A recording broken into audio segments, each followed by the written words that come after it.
자, 오늘 이 성경의 굉장히 중요한 주제 중에 하나가 심판과 구원이라고 하는 것입니다. 심판을 하나님이 하신다.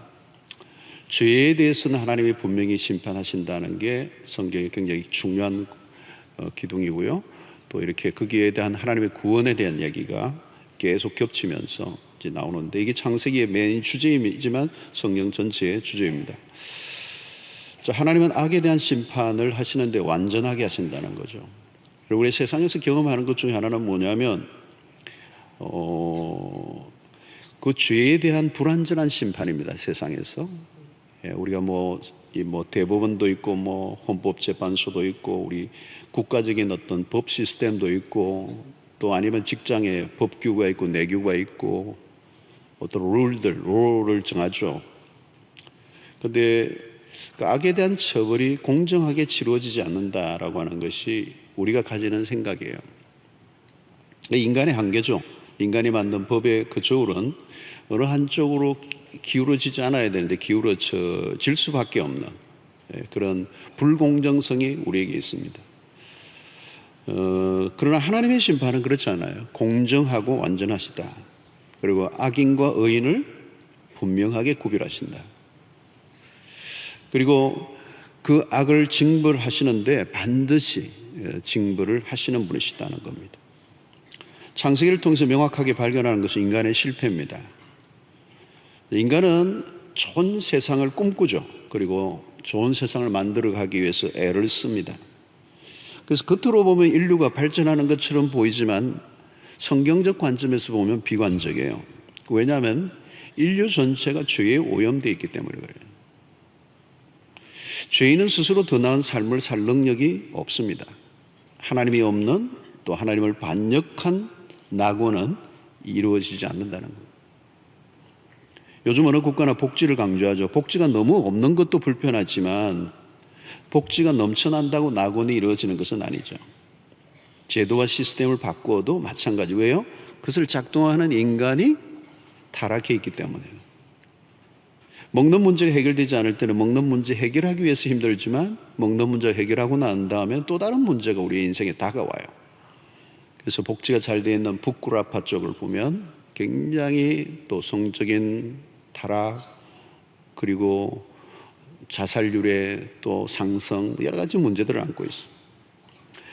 대홍수 사건, 이 심판은 인간의 실패에 대한 하나님의 이제 처벌이죠. 인간의 죄악이 갈 때까지 갔을 때 하나님의 마지막 판정은 심판밖에 없는 것이죠. 그래서 6장은 심판에 대한 예고가 있었고 7장은 이제 드디어 홍수 심판이 벌어지고 있습니다. 인류 전체에 대한 하나님의 진노죠. 4절을 보면 지금부터 7일이면 내가 40주야를 땅에 비를 내려 내가 지은 모든 생물을 지면에서 썰어버리겠다. 또 그 홍수 심판에 대한 그 구체적인 얘기들이 11절 12절에 있습니다. 노아가 600세 되던 해 둘째 달 곧 그 달 11의 날이라. 그 날에 큰 기품의 샘들이 터지며 하늘의 창문들이 열려 40주야로 비가 땅에 쏟아졌더라. 여기 보면 큰 기쁨의 샘들이 터졌다. 이건 땅에서 터져 오른 거죠, 물이. 그러니까 비만 내린 게 아니고 땅도 터졌다는 얘기를 하고 있습니다. 또 하늘의 창문이 열렸다. 공창이 확 열려버렸어요. 사실은 이 노아 홍수 이전에는 이렇게 오늘같이 이 자외선이나 이런 것들이 차단이 되었어요. 완벽한 그 환경 속에서 아열대성 아주 좋은 그런 사계들이 없었던 때예요. 오늘날 같이 자외선 선크림 바를 일이 없었어요. 그 이전에는 너무 좋은 환경이었죠. 그래서 여러분들 보시면 노아 홍수 이후에 수명이 급격하게 이제 줄어들어 버리는 이유가 여러 가지 있는, 환경이 이제 깨어져 버린 것이죠. 그런데 오늘 여기 보면 40주야로 비가 땅에 쏟아졌더라. 하늘이 열려 버렸어요. 그리고 땅이 깊은 수면이 터져 버렸습니다. 자, 얼마나 내렸습니까? 40주야로 쏟아내렸다는 거예요. 그러니까 요즘 시간당 몇백 미리 그 정도가 아니고 그냥 부어진 거죠. 그리고 밑에서도 터져 버렸으니까 그게 40일이니까 온 지구의 모든 것을 다 덮어버린 것입니다. 자, 이런 하나님의 명령 앞에 이제 노아가 이제 어떻게 반응합니까? 1절에 보면 눈에 띄는 것이 너와 내 온 집은 방주로 들어가라. 너와 내 온 집 이렇게 했어요. 7절에 보면 노아는 아들들과 아내와 며느리들과 함께 홍수를 피하여 방주에 들어갔고, 노아가 그 아들들 그리고 아내 그리고 며느리 8명이죠. 13절도 볼까요? 곧 그날에 노아와 그의 아들 셈, 함, 야벳과 이름이 다 나와고 노아의 아내와 세 며느리가 다 방주로 들어갔다. 이 반복을 하고 있는데 여기서 눈에 띄는 것은 노아 가정의 구원입니다. 가정 전체의 구원입니다. 이것은 노아의 역할이 크다고 봐요. 왜냐하면 그 시대가 굉장히 그냥 타락했던 게 아니죠. 하나님이 전 인류를 썰어버릴 수밖에 없을 만큼 죄악이 관영했던, 꽉 찼던 시대에 노아와 노아의 자녀들의 가정이 구원 안으로 들어갈 수 있었다는 것은, 이것은 노아의 어떤 특별한 또 신앙의 영향력이 있으리라고 생각합니다. 1절을 우리가 다시 한번 보겠습니다. 여호와께서 노아에게 이르시되 너와 내 온 집은 방주로 들어가라. 이 세대에서 내가 내 앞에서 의로움을 내가 보았습니다. 이게 이제 노아가 그 시대에서 눈에 띄게 그 세대에 오염되지 않은 믿음의 가장으로 서 있었다는 것을 우리에게 보여주고 있는 것입니다. 자, 여러분, 이 타락이 그렇겠던 시대 속에 이 노아의 삶이 눈에 띄고, 특별히 그 자녀들이 함께, 그리고 자녀들과 며느리까지 구원 안으로 들어가는 모습은 굉장히 아름다운 모습이죠. 우리가 앞쪽에 살펴봤던 것처럼 창세기 6장 2절에 보면 하나님의 아들들이 사람의 딸들의 아름다움을 보고 자기들이 좋아하는 모든 여자를 아내로 삼는지라. 자, 이게 뭐예요? 그 당시에 타락상을 얘기해 주는 거잖아요. 결혼의 관계, 여러분 사회가 가장 이제 그 타락이 극한 타락의 상징적인 게 뭐냐면 가정 안에 이 문제가 생기는 겁니다. 결혼 제도가 무너지는 거예요. 그리고 거기에 특별히 그 안에는 하나가 뭐 있습니까? 성적인 타락이라는 거죠. 그래서 어느 시대나 타락상이 가장 잘 드러나는, 두드러지는 부분은 결국은 성적인 문란, 성적인 타락입니다. 로마의 그 함락이나 모든 걸 보면 역사의 그 한가운데는 그 타락이 가장 깊어졌을 때는 성적인 문제예요. 그러니까 이런 가운데서 노아의 아들들이 그리고 그 며느리들과 함께 구원을 얻었다. 사도행전 16장 31절을 보면 이르되 주 예수를 믿으라 그리하면 너와 내 집이 구원을 받으리라. 그러니까 너 한 개인이 아니고 너와 내 집이 구원을 얻으리라. 가정 전체의 구원을 얘기하는 것입니다. 여러분, 사랑하는 사람이 사랑하는 가족 중에, 우리가 사랑하는 가족을 사랑하는데 그 가족 중에 누군가 구원을 얻지 못한다면 그것처럼 기가 막힌 일이 없죠. 만약에 이 노아 방주를 짓고 그렇게 모든 120년 준비했는데 그 누군가가 거기에서 제외되었다면 여러분 어떤 마음이 들었겠습니까? 그게 정말 어떤 상태일까요? 자, 오늘 우리가 살아가는 이 시대는 굉장히 혼탁한 시대예요. 우리 주변에 이 문화적인 탕류가 너무 강합니다. 너무 오염된 시대를 우리가 살고 있어요. 그러니까 이런 오염된 시대 속에서 우리의 자녀들을 믿음으로 지켜낸다고 하는 것은 매우 어려운 것이죠.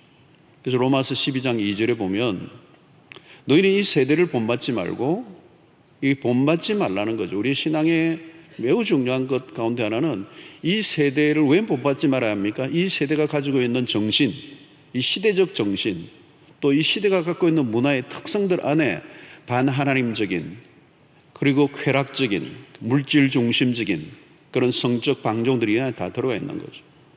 그러니까 오늘 여기에서 저는 노아의 아들들과 며느리들까지도 구원의 반열에 들어갔다. 이건 건강한 가정을 이루어내고 신앙적 가정을 선택했다는 거죠.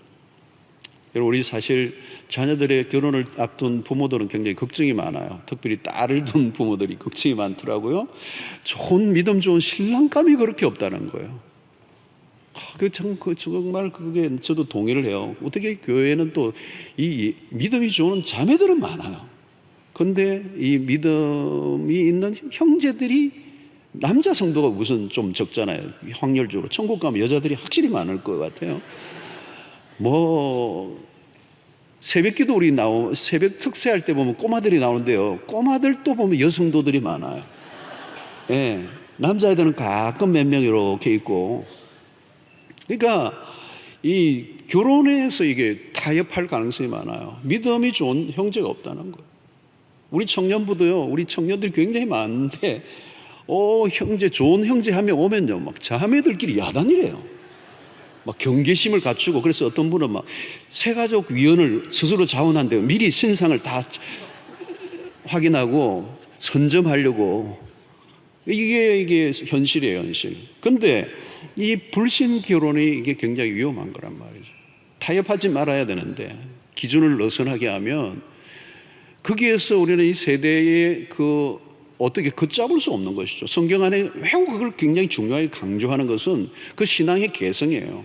그 세대만 아니고 자녀의 세대로만 끝나는 게 아니고 그 자녀들의 그 다음 세대까지 어때요? 믿음의 대가 다 끊겨버리는 거죠. 이방 결혼이라고 하는 것은 그 세대로 끝나는 게 그 자녀들의 세대와 영적인 대를 끊어버리는 일이 된다는 거예요. 여러분, 오늘 이 세대의 오염 수치가 굉장히 강합니다. 그래서 적극적으로 노력하지 않으면 세속화하는 타락이 불가피한 거죠. 요즘 우리도 모르게 늘 먹고 있는 음식들에 발암 물질이 많습니다. 요즘 방송에도 나왔잖아요. 생선 안에 미세 플라스틱이 수도 없이 들어가는 거예요. 예, 여러분, 우리가 정말 그리스도인들이 이 환경을 생각하면 이 플라스틱 제품들 이런 거 안 쓰는 게, 뭐 빨대나 이런 거 다 안 쓰는 게 정말 중요한 것 같아요. 그게 다 바다로 흘러가서 그 생선을 또 우리가 먹는 거예요. 그 안에 그게 있다는 거, 그게 발암 물질이라는 거. 저도 오늘 아침 점심 계속 생선을 주더라고요. 근데 먹었는데 이게 뭐 어떻게 되는지 모르겠어요. 안 먹을 수도 없고 먹을 수도 없고. 자, 여러분, 그러나 이런 것은 어떤 육체적인 것입니다. 근데 더 중요한 것은 우리의 이런 문화 속에 숨어 있는 독소들이거든요. 문화 속에 숨어 있는 독소들. 제가 요즘 뭐 원래 이제 문화에 대한 관심이 많고 문화에 대한 관련된 또 이런 책들을 늘 자주 보는 편입니다만은 이 문화 속에 숨어 있는 요즘 뭐 노골적이죠. 이 문화 안에 우리 아이들은 문화 속에 살거든요. 문화를 거부할 수 없잖아요. 고기가 물을 거부할 수 없는 것처럼. 그럼 이 문화 안에는 뭐가 있습니까? 폭력성이 있어요. 요즘 뭐 아이들 게임 안에 폭력성이 막 피가 난자. 또 선정성, 음란성이 있잖아요. 그냥 도배되어 있는 겁니다. 이 단단히 무장하지 않으면 우리의 자녀들을 세상에 빼앗기죠. 그래서 사실은 우리 자녀인데, 호적상으로 자녀인데 이미 세상에 빼앗긴 자녀들이 많아요. 세상의 아들과 딸이라는 거죠. 부모가 가르치는 성경적 가르침에 전혀 영향을 받지 않고 세상의 영향을 받고 세상의 사상과 철학과 문화를 익숙해서 세상의 자녀들로 살아가는 거예요. 가치관이나 모든 것들이 세상에 있는 거예요. 그러니까 여기서 우리는 부모의 신앙이 굉장히 중요한 겁니다. 돈 하는 동안에 자녀들을 시장으로 이끌 수 있을까요? 부모의 가치 안에 돈이 중요하다면 아무리 당신이 교회를 다녀도 자녀들을 하나님에게로 인도하기는 어려워요. 불가능한 거죠. 뭐 우리 부모가 하나님 믿는다고 그러는데 내가 보기에는 아닌 것 같아요. 애들은 신앙이 없어도요, 부모 신앙은 분별할 줄 알아요. 막 식기도는 너무 길게 하고 그래야 다 퍼지고 막 다 식어버리고. 근데 눈 뜨자 말자 네 공부 안 하면 너 돈 못 번다 그러고 막 세속적인 얘기를 하는 거예요. 전혀 신앙과 상관없는 얘기를 하고. 그러면 아이들은 신앙의 영향을 받지 않고 세상의 영향 안에 있는 것이죠. 여러분, 오늘 노아의 가정이 구원을 얻었다는 것. 너와 내 온 집이 방주로 들어가라. 그래서 하나님은 아브라함의 하나님만이 아니고 이삭의 하나님이 되기를 원하시고 야곱의 하나님이 되기를 원하신다. 그래서 신명기가 그렇게 중요한 것이죠. 내 자녀에게 말씀을 부지런히 가르쳐라. 앉아 있을 때나 서 있을 때나 길을 걸을 때나 음식을 먹을 때나 그 말씀을 미간에 붙이고 입에서 떠나지 말게 하고, 그게 부모의 제1 역할이라는 거예요. 그런데 우리 한국교회가 위기를 안고 있는 게 뭐냐면 교회 안에서의 신앙생활이 열심인데 자녀의 신앙의 개성에 실패를 했다는 거예요. 많은 경우에 오늘날 우리가 청소년을 전도하는 게 중요한 게 아니고 부모들이 신앙의 개성에서 가정에서 신앙의 교육이 일어나고 가정의 자녀들이 예수를 믿게 하는 거. 그것보다 더 중요한 게 없죠. 만약에 부모가 교회 일에 너무 바빠서 자녀들의 신앙을 교육을 게을리 한다면 교회의 사역을 내려놓고 그 아이들을 신앙의 개성하는 일을 먼저 해야 되는 거예요. 그게 우선이라는 거예요. 예. 자, 여러분, 오늘 두 번째는 노아에게 오늘 초점을 맞추고 있는 부분이 있는데 그게 뭐냐면 5절을 보면 노아가 여호와께서 자기에게 명하신 대로 다 준행하였더라. 자기에게 명하신 대로 다 준행했다. 9절에도 보면 하나님이 노아에게 명하신 대로 암수 둘씩 노아에게 나와 방주로 들어갔으며, 여기 노아에게 명하신 대로 16절도 하나님께서 명하신 대로 들어가며, 자, 여기서 계속 반복하는 것은 노아의 순종입니다. 그런데 이 순종이 무슨 순종입니까? 말씀에 대한 순종이에요.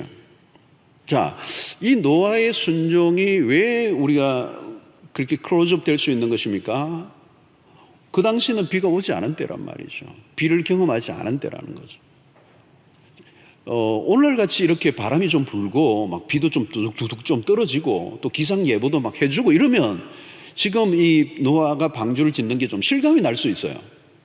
또 아니면 우리가 역사 속에서 보면 세계적으로, 저도 최근에 보니까 세계적으로 홍수가 도시나 나라들 안에 엄청나게 내려서 수없는 사람들을 죽는 그런 역사를 우리가 갖고 있어요.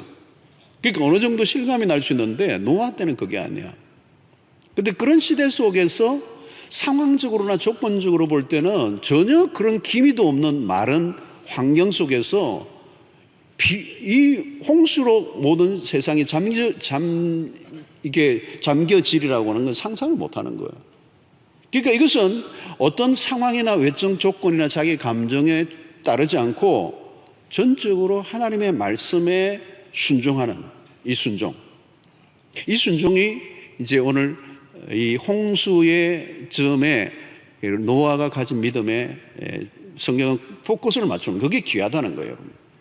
그래서 사실 우리의 믿음이라는 것은 우리의 감정과 기분에 의한 것이나 상황에 따라서 바꿀 수 있는 것이 아니고 오직 하나님의 말씀을 기준으로 해서 순종하는 것, 말씀밖에 없는 거죠. 사실 여러분, 오늘 우리의 인생에 가장 우리를 견고하게 세워주는 것은 말씀대로 순종하는 것. 그때 그 말씀이 우리를 보호해주고 그 말씀이 이기고 말씀은 반드시 이루어진다는 이 신앙이 우리 안에 깔려 있는 것.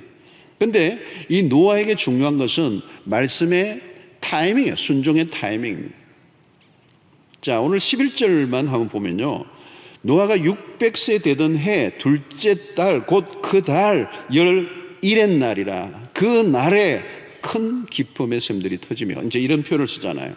그러니까 이것은 뭐냐면 이 시간들을 명시한다는 이 말은 하나님의 말씀이 정한 때에 정확하게 시행된다는 것을 알려주는 겁니다.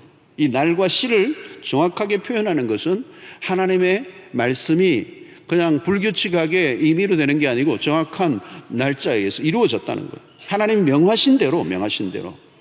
예. 여기 보니까 여호와께서 그를 들여보내시고 문을 닫으시니라 그렇게 했습니다. 그러니까 이것은 하나님의 정한 시간에 심판이 이제 시행되고 방주에 다 들려보내시고 문을 닫아버리시는 거죠. 그러니까 여기서 우리가 가르쳐 주는 건 뭡니까? 순종을 하되 타이밍이라는 타이밍. 하나님 심판의 문고리를 딱 쥐고 계시고 카운트다운을 하시는데 그 역사의 그 시점을 지나가면 다 소용이 없는 거예요. 지금 이 순간 문이 닫히기 전에 문을 닫으면 열 자가 없고 열면 닫을 자가 없는 그 하나님의 정확한 타이밍을 우리가 바라보고 그 순간 하나님의 말씀에 순종하는 것. 하나님은 정확하게 행하시는 분이기 때문에 우리는 그 말씀에 따라 그 타이밍을 놓치면 나머지 소용이 없는 것이죠. 자, 13절을 우리 다시 한번 보겠습니다. 곧 그날에 노아와 그의 아들 셈, 함, 야벳과 노아의 아내와 세 며느리가 다 방주로 들어갔고, 이게 곧 그날에라는 단어를 쓰잖아요. The day라는 단어를 쓰는데요, 구약의 선지자들이 자주 이 말을 했어요. 여호와의 날, 크고 두려운 날이 이르기 전에. 그리고 그 날이라고 하는 표현을 써요. The day라는 거, 정해놓은 날. 이 시간이 분명히 온다는 거. 이것을 우리는 성경에 헬라어로는 뭐라고? 카이로스가 온다. 카이로스. 하나님의 정확한 개입이 일어나는 그때가 온다는 거.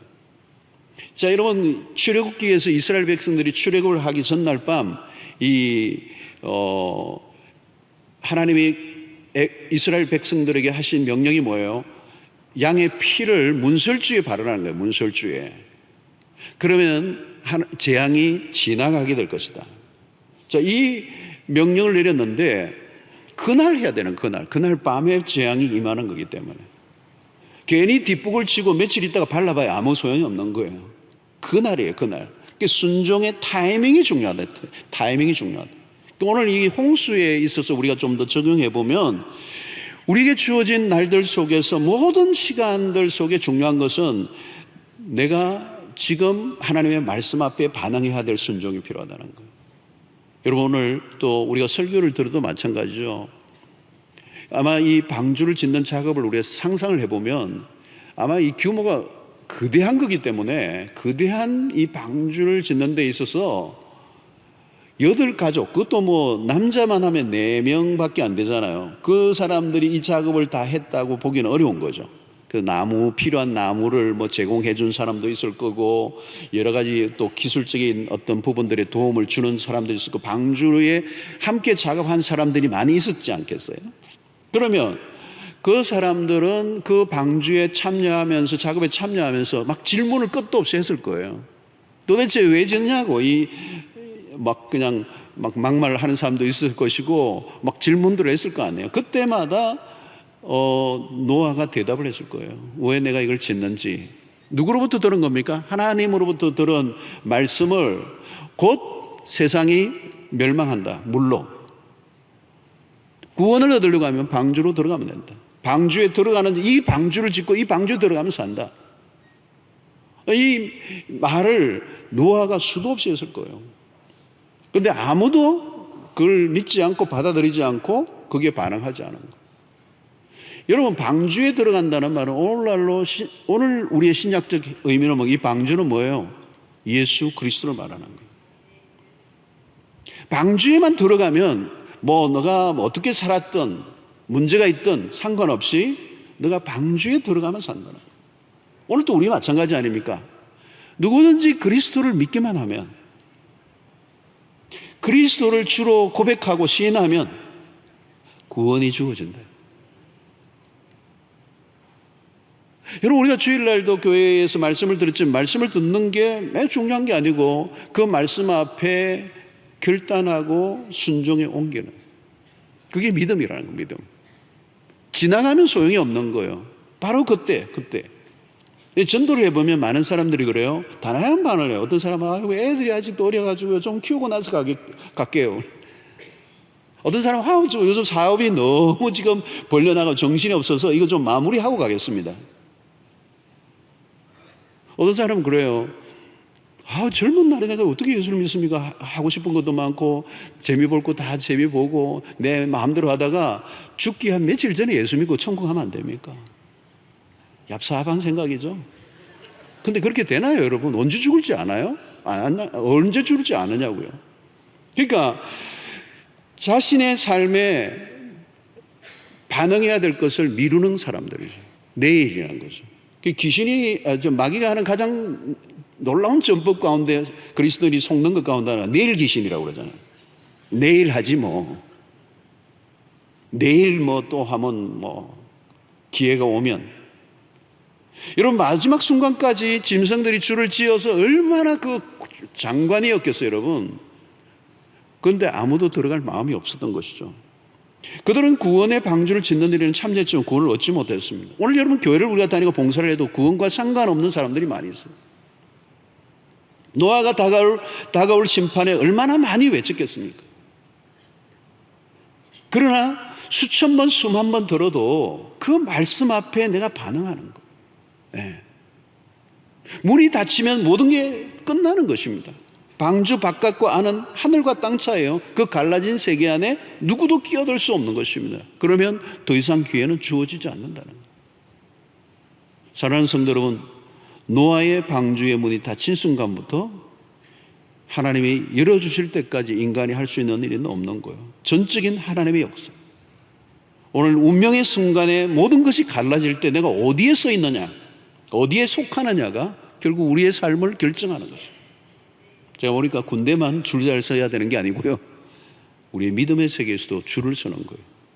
우리는 하나님의 편에, 구원의 편에 서기로 작정한 하나님의 백성들이 될 수 있게 되기를 주의 이름으로 축원합니다. 자, 22절과 23절을 보면 육지에 있어 그 코에 생명의 기운에 숨이 있는 것은 다 죽었더라. 지면의 모든 생물을 쓸어버리시니 곧 사람과 가축과 기는 것과 공중의 새까지라.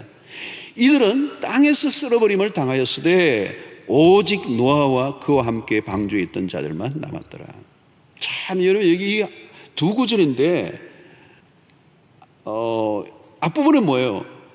22절 앞에 보니까 기운에 숨이 있는 것은 다 죽었더라는 거예요. 다 죽었더라. 그리고 쓸어버림을 당했다. 여기는 하나님의 긴 한숨을 우리가 22절과 23절 사이에서 느낄 수가 있어요. 슬픈 스토리죠. 다 죽었더라. 죄로 인하여 인류가 다 죽었다.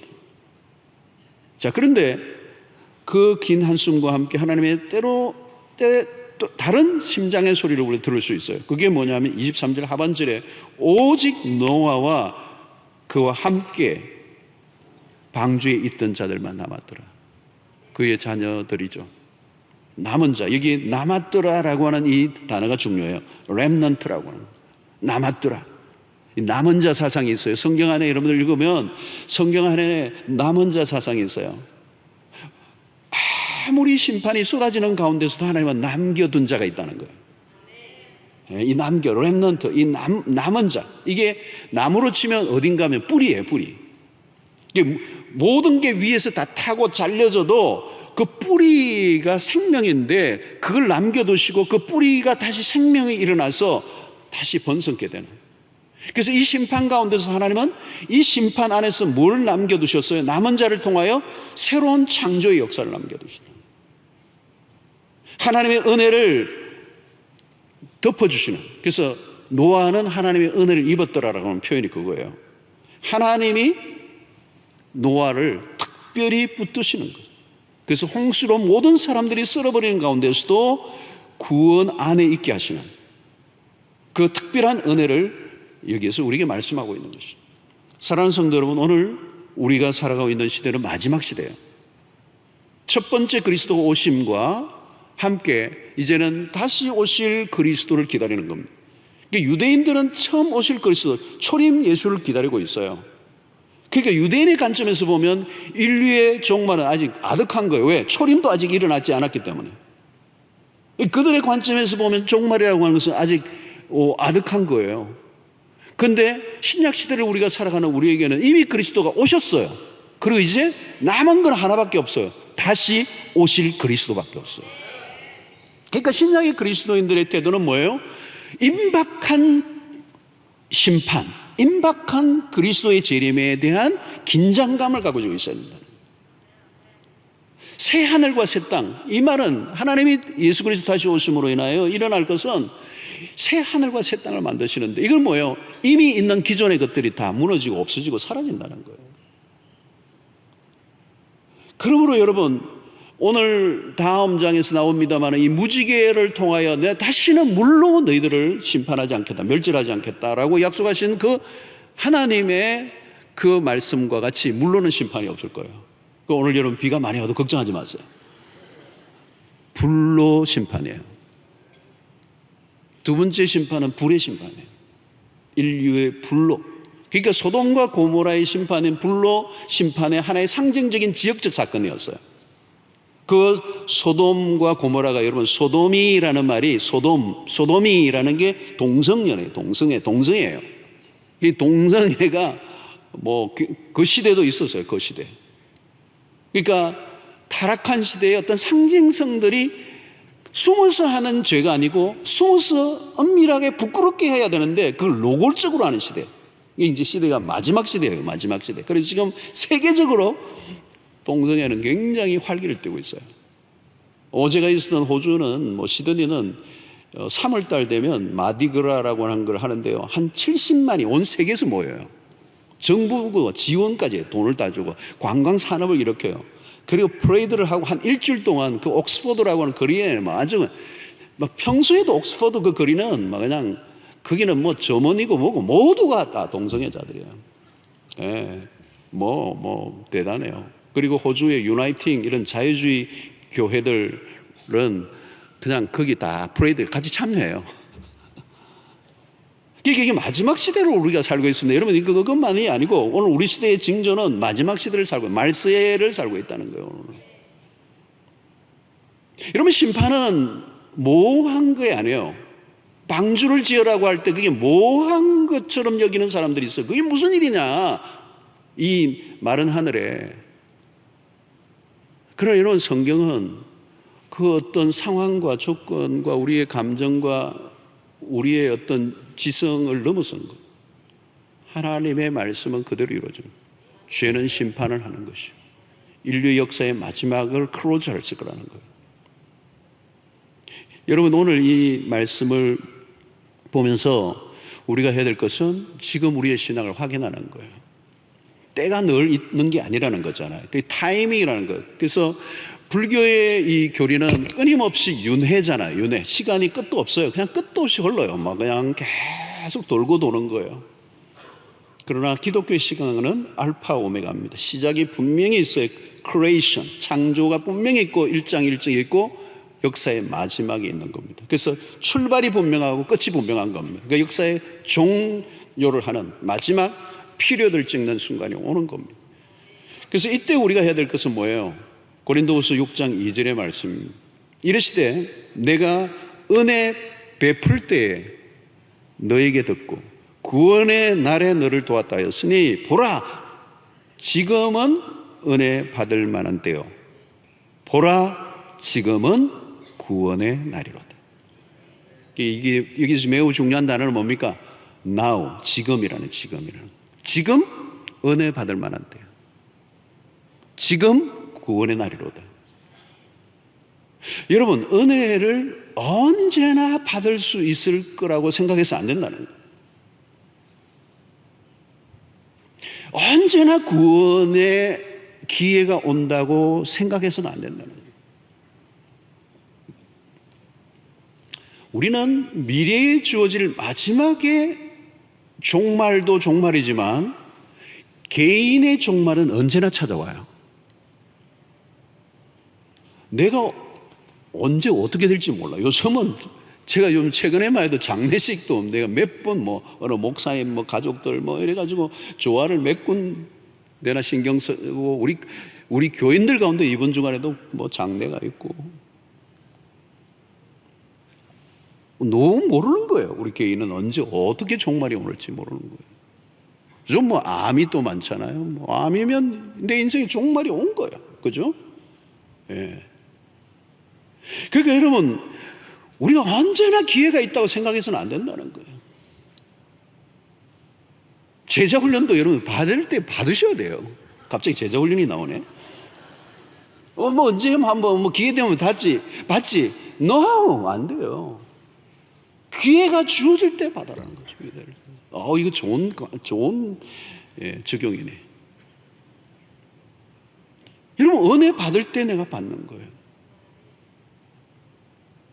예수를 믿는 것도 마찬가지예요. 여러분, 언제 어떻게 될지 모르잖아요. 여러분, 마태복음 25장에 보면 말세의 징조들을 얘기하고 또 거기에 관련된 여러 가지 비유들이 나오는데 달란트 비유나 열처녀 비유나 다 그런 거예요. 신랑이 오고 싶을 때 오는 거예요. 주인이 오고 싶을 때 오는 거예요. 준비하라는 거죠. 자, 여러분, 왜 우리가 오늘 이 순간이 중요합니까? 시간은 우리의 영역이 아닙니다. 우리가 시간 속에 살 뿐이지 우리는 시간을 컨트롤할 수가 없어요. 시간은 1.1초도 우리가 움직이지 못해요. 시간은 하나님의 손에 있어요. 하나님이 시간을 움직이시는 분이죠. 그래서 하나님이 일하신다라고 할 때는 그 말은 이 시간 속에서 일하시고 시간 안에 관여하시고, 하나님이 관여하신다는 말은 시간 안에 들어오신다는 얘기고, 그분은 시간을 완성하실 거라는 거죠. 그러니까 우리가 하는 일은 뭘까요? 이 주어진 이 시간 속에서 하나님의 그 뜻에 복종하는. 그래서 여러분 신약에 보면 때가 참회라는 단어가 나오죠. 때가 참회라고. 이게 헬라로 플레노라고 하는 그 단어인데요.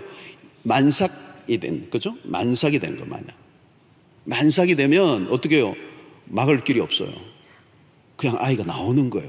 막을 수가 없어. 그냥 나오는 거예요. 때가 되면 그냥 그건 아무도 막을 수 없는 거예요. 역사의 그 순간이 온다는 것입니다. 우리가 어떻게 할 수가 없어요. 그 순간이 오고야 만다는 거예요. 이스라엘 역사가 암울했을 때 때가 참에 그 암울한 역사를 걷어내는 한 분이 오셨잖아요. 그리스도가 오심으로 그 혼란을 다 걷어내신 새로운 역사를 펴나가시는 구원의 날들이 일어납니다. 오늘 또 마찬가지예요, 여러분. 오늘 우리의 신앙 속에 하나님의 그 주권 속에서 오늘도 이 세상을 움직이고 있을 것이고 결국은 마지막 날 불로 이 온 세상을 끝을 내시는 날이에요. 자, 그럼 오늘 우리가 해야 될 것은 하나예요. 우리의 신앙을 확인하는 겁니다. 지금 이 순간 내 신앙을 확인해야 돼요. 방주로 들어가라. 예수를 믿어야 구원을 얻는다. 네. 방주 짓는 일에 수고했다고 구원을 얻는 게 아니고 방주 안으로 들어가라고 하는 하나님의 말씀에 순종해야 구원을 얻는 거예요. 그게 믿은 자가 들어갈 수 있는 거잖아요. 예수를 믿어야 구원을 얻는 거란 말이죠. 교회를 10년, 20년 다녔다고 구원을 얻는 게 아니고 예수를 믿어야 피 묻은 십자가의 복음을 정확하게 이해하고 내가 죄인됨을 깨닫고 십자가 외에는 내가 구원을 얻을 길이 없음을 간절히 믿고 그분 앞에 복종하는 거예요. 오늘 또 2부, 3부, 4부에 세례식을 했어요. 세례자들이 다 간증을 하는데 진짜 놀라운 간증들을 했어요. 한 분 한 분의 간증이 너무 귀했어요. 예수 그리스도를 믿지 않고 있을 때 자신의 삶이 어떠했는가를, 그리고 그 이유가 얼마나 분명한가를, 그 예수 그리스도를 누구도 내가 왜 그걸 이제 깨달았는가요? 왜? 그 정말 하찮은 것을 쫓고 살았던 자기 인생, 그게 사라지니까 절망하고 우울하고 죽으려고 하고, 근데 예수 앞에 나오니까 진짜 아무것도 아닌 것에 내 인생을 걸었던 그 깨달음이 오면서 신앙의 고백이 대단하다고 1년 정도 믿었는데도 어떻게 그렇게 팍 찼는지요. 새가족반 하고 양육 코스 받고 이러니까 1년 안에도 어마어마한 변화가 일어난 거예요. 사랑하는 성도 여러분, 오늘 우리의 신앙을 확인해야 돼요. 이 마지막 때 주님이 오실 때 내 신앙으로 과연 주님을 맞이할 수 있는가? 그 심판을 두려워하지 않고 아멘 주 예수여 어서 오시옵소서 할 수 있는가?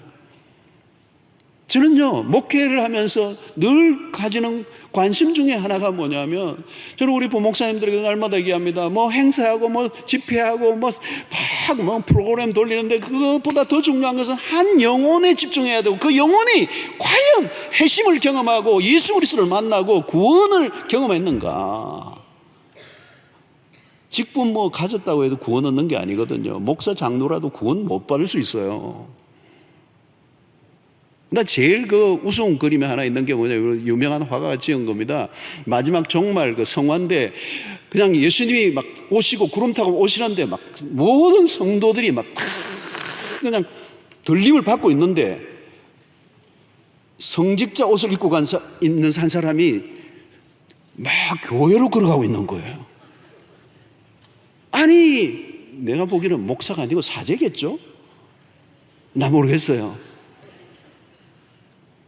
교회 갈 일이 아니고 들림을 받아야 되는 거예요. 근데 자기 직무에만 감당한 거죠. 직무에만 감당했는데 그가 하나님의 구원받은 백성이 아니라는 거예요. 아마 풍자적인 그림이겠죠.